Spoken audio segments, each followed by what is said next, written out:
guys, welcome back. So a lot of you asked me for the recipe of whole wheat bread, and I've tried so many numerous recipes over the last couple of weeks, and I'm so excited to get this across to you guys today. I'm going to talk a little bit about whole wheat bread as we know it. The atta bread that we get in the market, did you guys know it's not even 100% whole wheat? It is only 52% whole wheat. So why are we even calling it atta bread? I'm going to attempt a bread today which is 100% whole wheat. Of course, if you make any bread with 100% whole wheat, it is going to be much more denser. It's not going to give you the same amount of softness that market bread will give you because there's so many preservatives that go into it. So this is a 100% vegetarian recipe. We don't use any eggs in this recipe, and to give it that softness, I'm going to be using milk today instead of only water. So let me just quickly run you through the ingredients. Kobe, hi! So we've got 3 cups of whole wheat flour. I've got 1 teaspoon of salt, 2 teaspoons of sugar. I've got 7 grams of yeast. This is active dry yeast, so I'm going to have to mix it with the liquid that I'm going to be using today, and I'm not going to directly add it to my flour. I've got about 4 tablespoons of olive oil. I'm going to be using 2 in the bread, and 2 I've taken extra for just covering the flour when it's resting for proofing. I've got about half a cup of water.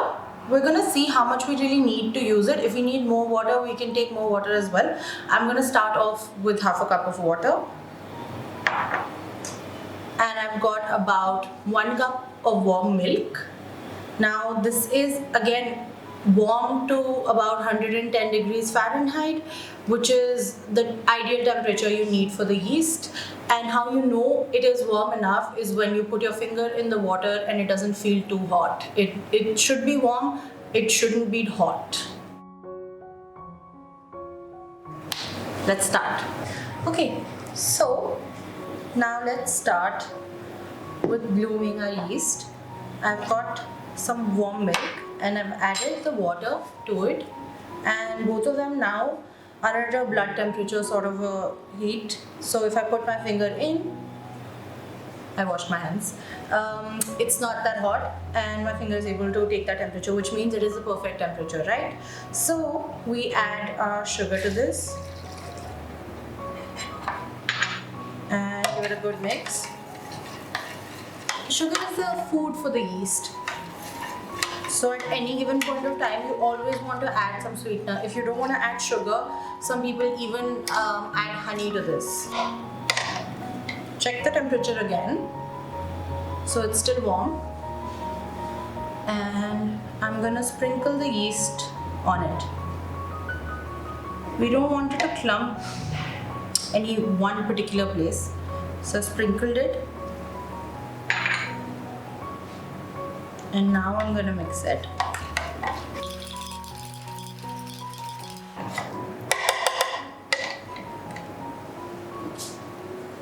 I'm going to cover this and let this rest in a warm spot.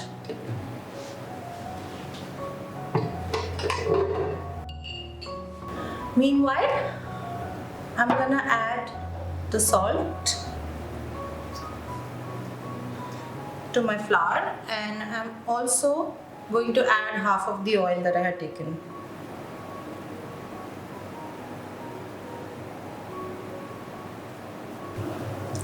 So after adding the salt and the oil, I want to give this a quick mix. I'm going to take a spoon and just mix this because when we put in the yeast, we don't want the yeast to come in contact with the salt.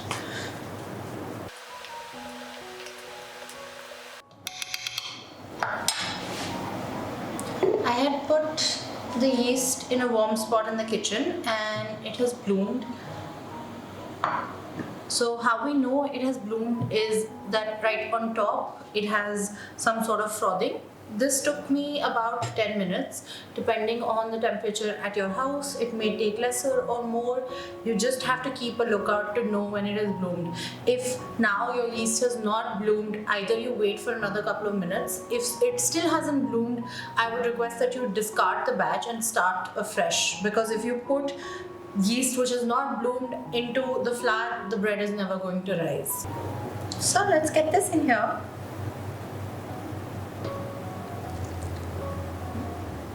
And you don't want to pour all the liquid at one go, because maybe the flour is too less, maybe the liquid is too much. So just put a little more than half of it at one go. Mix it with a spoon. When it's nicely done, then add more liquid.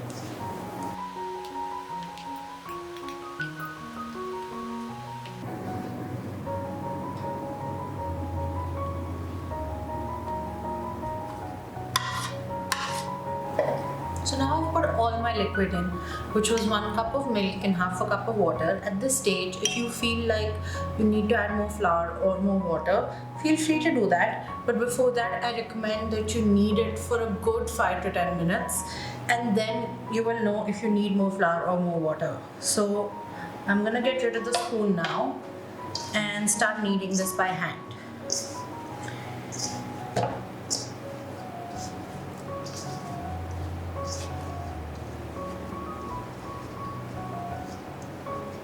And since whole wheat flour is a very dense flour, you want to knead it for a good 10 minutes, because you want this dough to be very, very soft. Only then will it rise, and you need to stretch the gluten. The amount of gluten in a whole wheat flour versus something like an AP flour is much less, so it does need more help to stretch. So we're gonna knead this a little longer than we would have for a normal white bread. So it's been about 2 minutes or so, and my dough has come together. But I still need to give it another 8 to 10 minutes for this to become soft. Initially, before I started kneading, it looked like it needed a little bit more liquid. But like I told you, you want to knead it for a good 10 minutes before you take that call. Unless, of course, it's very like a shaggy dough or it's extremely dry, then of course you'll know what to do. But more or less, I feel like this ratio of water is to milk works just fine for this dough. Just keep kneading and making sure it's extremely soft. And also you can add a little bit extra oil at this point if you want.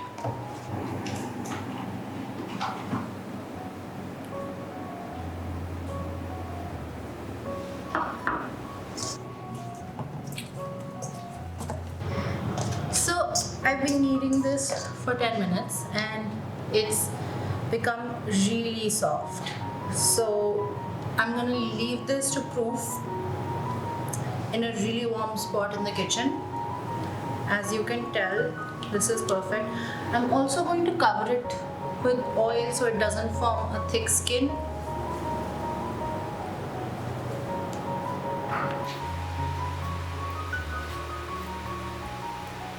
I'm going to put some oil in this as well. Put this in here.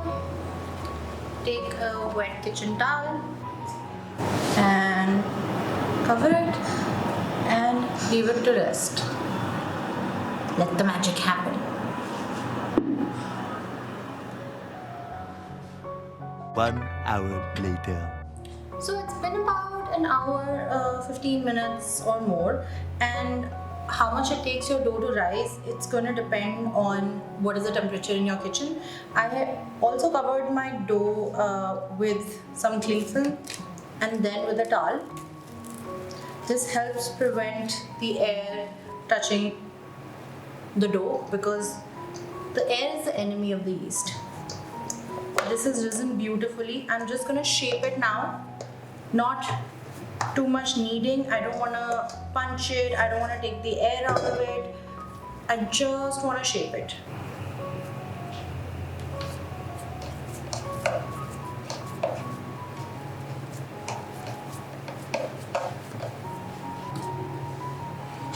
I've taken a loaf pan and I've brushed it with oil because we don't want our bread to stick.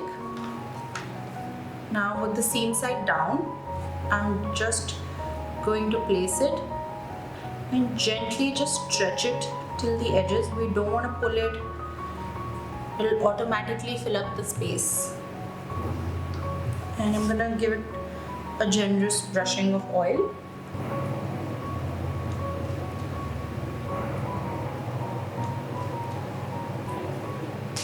Now I'm gonna cover this again with a damp cloth and leave it to proof for another 35-40 minutes. Let's see. Again, it really depends on the temperature of your kitchen. If you put it in a hot spot, then it will rise faster. If it's in a cooler environment, it'll take longer time. So you have to really see. What I'm looking for specifically is when the dough rises till about the edge.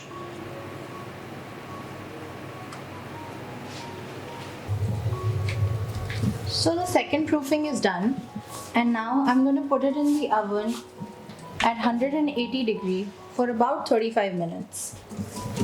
I've also brushed the top with oil. You can brush it with milk instead as well.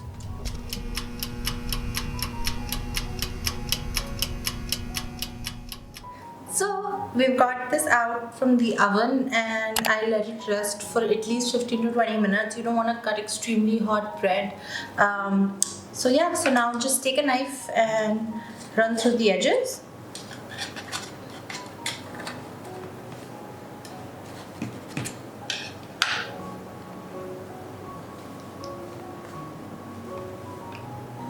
Yep, here we go.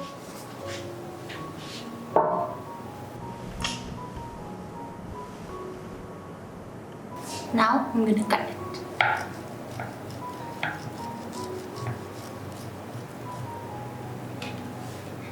This one's for Kobe.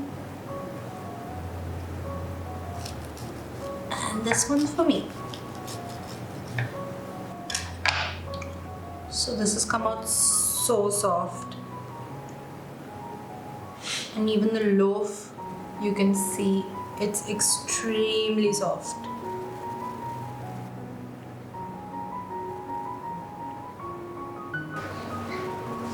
Now I'm just gonna butter this up and try it.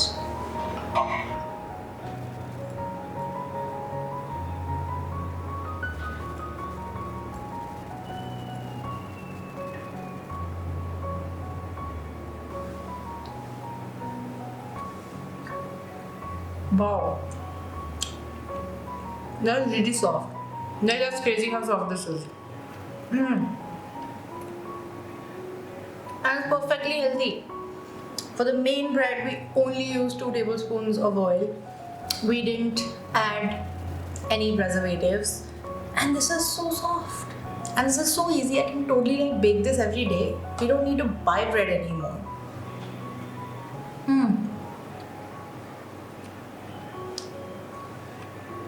That's really good. This will last you for a good 2 days. Even if you leave it outside. If you want, you can put it in a airtight container. I wouldn't put it in the fridge normally because once the bread gets cold, it does tend to harden a little bit. And since this is a more dense bread relatively, I don't put it in the fridge. But if you want, you can put it in the fridge, but then leave it out for a few hours before you eat it.